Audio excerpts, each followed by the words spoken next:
Bonjour internet, j'espère que ça va bien, j'espère que la rentrée fut bonne. Je suis hyper heureuse de vous retrouver aujourd'hui avec ce petit bilan post-été avignonnais, mine de rien après 2 ans ça m'avait manqué ce petit rendez-vous. Cette année le Festival Off a repris du poil de la bête, le public a été au rendez-vous, il y a eu finalement assez peu de pertes par rapport à 2019 en termes de flux de public. Et évidemment des spectacles en veux-tu en voilà, il y en avait 1570 cette année, ce qui n'est pas forcément la meilleure nouvelle pour la viabilité économique du spectacle vivant, mais c'est pas le sujet de la vidéo. Si vous avez envie d'en savoir un peu plus sur le fonctionnement du Festival Off et les raisons pour lesquelles les compagnies continuent d'y aller, je vous invite à aller voir la petite vidéo que j'avais fait à ce sujet il y a quelques années. Mais au moins on peut dire que ça faisait un tas de belles choses à découvrir. Sur la trentaine de spectacles que j'ai pu voir sur cette édition, j'en ai sélectionné 5 coups de cœur dont j'ai envie de vous parler aujourd'hui. C'est parti!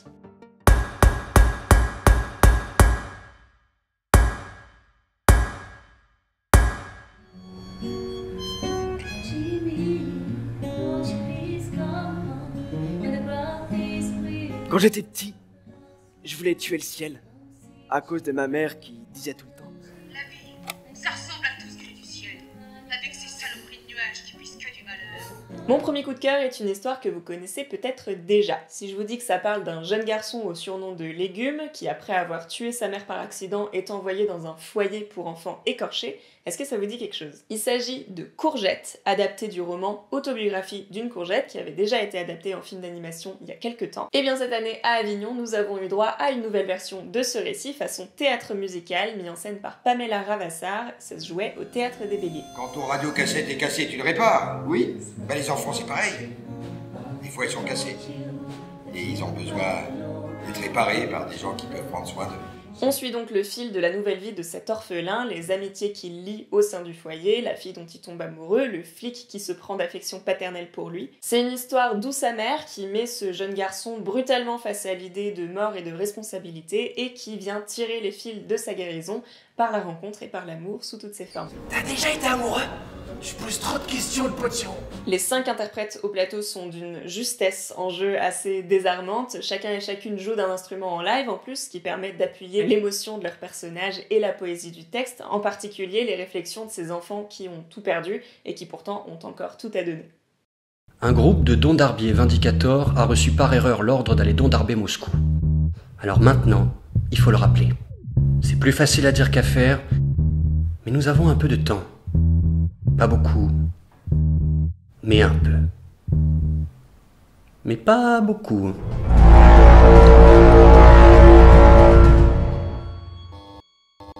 Décidément 2022 a été un grand cru pour les béliers puisque mon deuxième coup de cœur faisait aussi partie de leur programmation dans un genre complètement différent puisqu'il s'agit d'une comédie sur fond de guerre froide. Ça s'appelle No Limits, c'était leur deuxième année à Avignon, avant ils étaient au Train Bleu. Si vous aimez l'humour absurde, le comique de répétition, les jeux de mots un petit peu foireux et les personnages stéréotypés à 3000%, c'est vraiment un spectacle à ne pas manquer. Nous sommes en pleine course à l'armement à l'ère de la dissuasion nucléaire, la tension entre l'URSS et les États-Unis est à son paroxysme quand soudain des bombardiers américains sont envoyés sur Moscou par erreur. Comment les arrêter? Comment se justifier auprès des pouvoirs russes? C'est tout l'enjeu du spectacle, le tout avec un gouvernement américain composé uniquement de bras cassés, évidemment. C'est assez rare que je parle de comédie sur cette chaîne parce que c'est rarement ma came, mais là, le rythme de la comédie entre les interprètes est absolument parfaitement exécuté.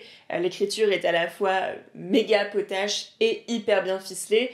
Moi, ce que j'ai préféré dans leur humour, c'est vraiment leur capacité à auto-détruire leur propre code de mise en scène, leur propre code de jeu. Ça m'a fait pleurer de rire. Du génie, à mes yeux.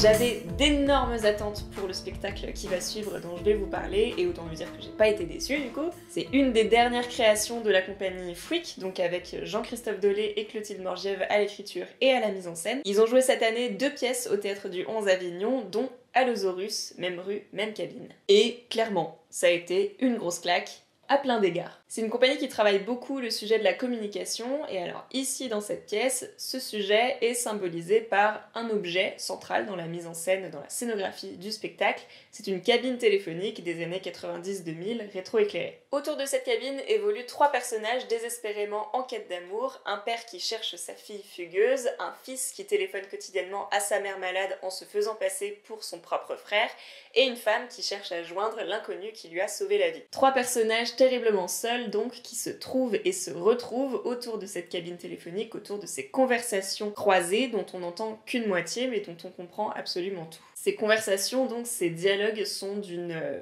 beauté, d'une finesse, d'un réalisme incroyable, portés par des comédiens et une comédienne au naturel bouleversant. Et on a droit, comme d'habitude, avec la compagnie Fouic, à des petites surprises de mise en scène, avec de la magie et de la musique live. Ça vient saupoudrer le récit d'encore un peu plus de poésie.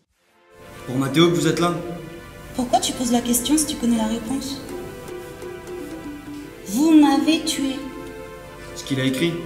Publié il y a 2 jours, samedi matin à 6h sur les réseaux, avant de disparaître. Ma mémoire qui... Oui. Enterre tout. Eh bien, je vais t'aider à la déterrer. Ta mémoire. Allez, je vais utiliser une expression complètement galvaudée pour qualifier la prochaine pièce.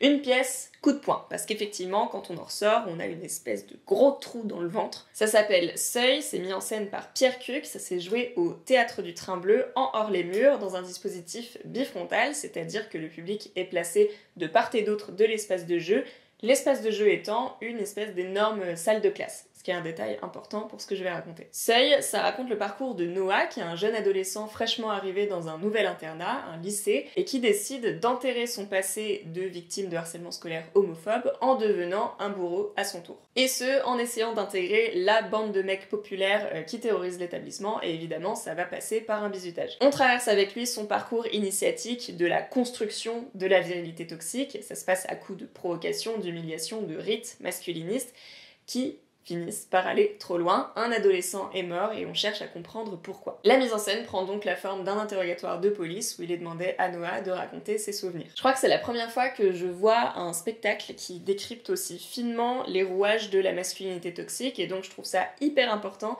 que ce texte puisse être monté dans des salles de spectacle autant que dans des salles de classe pour un public scolaire. Et je suis très heureuse d'avoir vu la version scolaire justement parce que je trouve que dans la mise en scène, elle intègre très intelligemment le regard d'autrui, le regard du public sur cette histoire. Le public est placé tout autour de l'action, à quelques mètres seulement des interprètes, et ces réactions sont parfois intégrées aux réactions des personnages, justement. Et ça nous permet à nous, en tant que spectateurs et spectatrices, de nous sentir au mieux comme des voyeurs, au pire comme des témoins qui ne réagissent pas face à la violence de ces humiliations, comme ce qu'on pourrait imaginer des camarades de classe de Noah. C'est presque cruel pour le public, mais c'est hyper efficace. Juste un petit mot parce que je l'ai pas vu indiqué dans la communication du spectacle, mais c'est peut-être une erreur de ma part.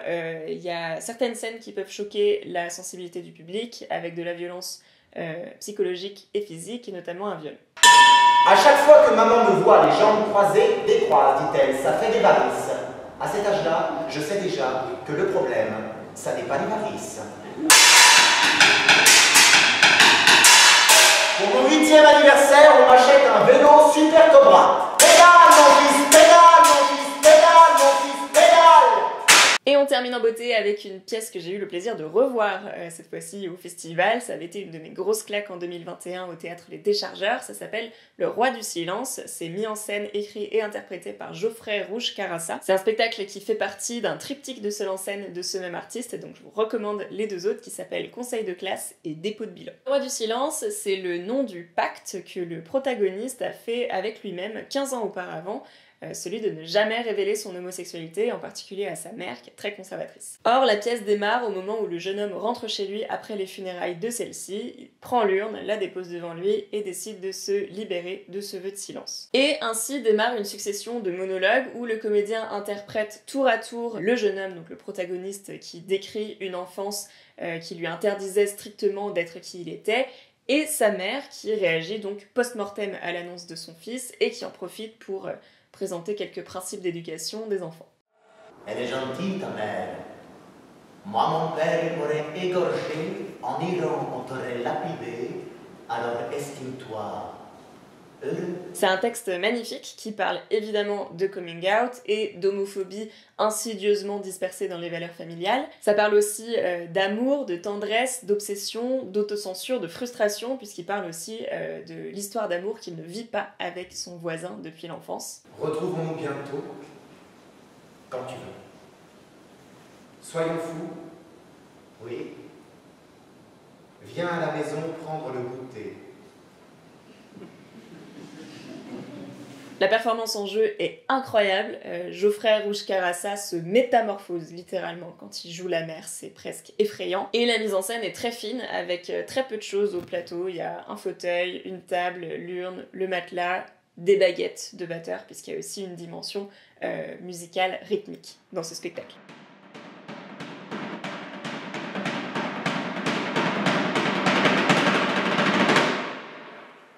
Voilà pour mes coups de cœur de l'édition 2022 du Festival of d'Avignon. Toutes les infos pour les voir prochainement sur scène dans la description, je mettrai ça à jour au fur et à mesure. Dites-moi en commentaire si vous comptez aller en voir peut-être, ou s'il y a des choses qui vous ont marqué, qui vous ont plu au théâtre dernièrement, je suis preneuse. Voilà, puis j'ai plus qu'à vous dire, prenez soin de vous, allez au théâtre. À la prochaine.